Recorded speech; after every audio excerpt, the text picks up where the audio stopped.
एक औरत कितनी देर में सेटिस्फाई होती है? मैं आपको बताने वाली हूँ पूरा science, what, when, which and how much time a female take to satisfy। अगर आपको भी ऐसा ये परसेप्शन है कि औरतों को तो जितना मर्जी दे दो कम होता है and she'll never get satisfy, आजकल तो कुछ भी समझ नहीं आ रहा है या फिर क्यों हो रहा है उसे तो मन ही नहीं करता है, तो आप शायद कहीं ना कहीं ये साइन समझ नहीं पाए हैं।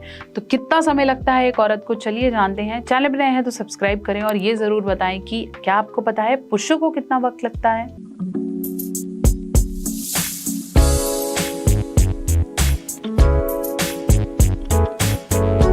पहले हम ये समझेंगे कि फीमेल का जो ऑर्गेज्म साइकिल है, जो पूरा अराउजल है, वो मेल के कंपैरेटिवली थोड़ा सा लो है।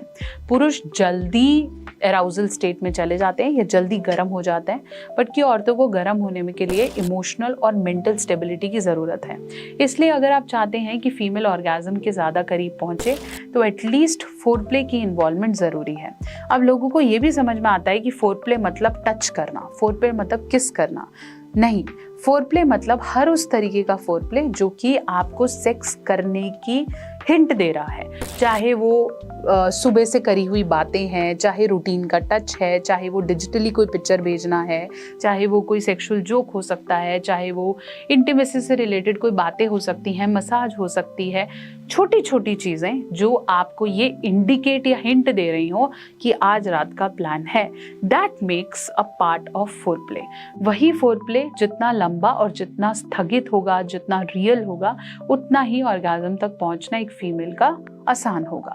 दूसरा जो सबसे बड़ा मिथ पुरुषों को है कि female like more of shots, which जितना अंदर बाहर करेंगे उतना ज़्यादा सेटिस्फेक्शन होगा। That is also a bigger myth.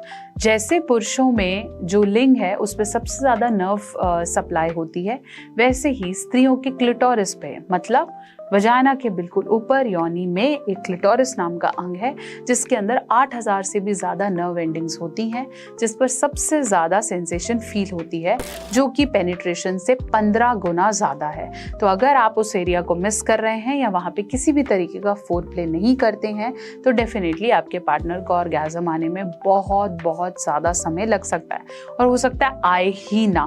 तो अल्टीमेटली आपको समझना ज़रूरी है।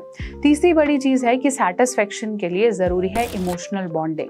अगर आप ज़बरदस्ती कर रहे हैं, आपने कंसेंट नहीं लिया है, आप सिर्फ रूटीन की तरह कर रहे हैं, कुछ भी नई चीज़ें ऐड नहीं कर रहे हैं, आपने इंटीमेसी को बेहतर करने के लिए एनवायरनमेंट पे, माहौल पे, मूड पे काम नहीं किया है, तो औरत के लिए उस तक पहुंचना मुश्किल हो सकता है। बहुत बार मन में चल रही बातें हमारे प्लेजर को ब्लॉक कर देती हैं। अगर आपका दिमाग कुछ थॉट दे रहा है और शरीर उस एक्टिविटी में है भी, तो भी उसे मज़ा नहीं आएगा। इसलिए दिल, दिमाग और हर चीज़ पे अपना कब्जा करो, तब भी सेटिस्फेक्शन आप एक पार्टनर को दे सकते हो।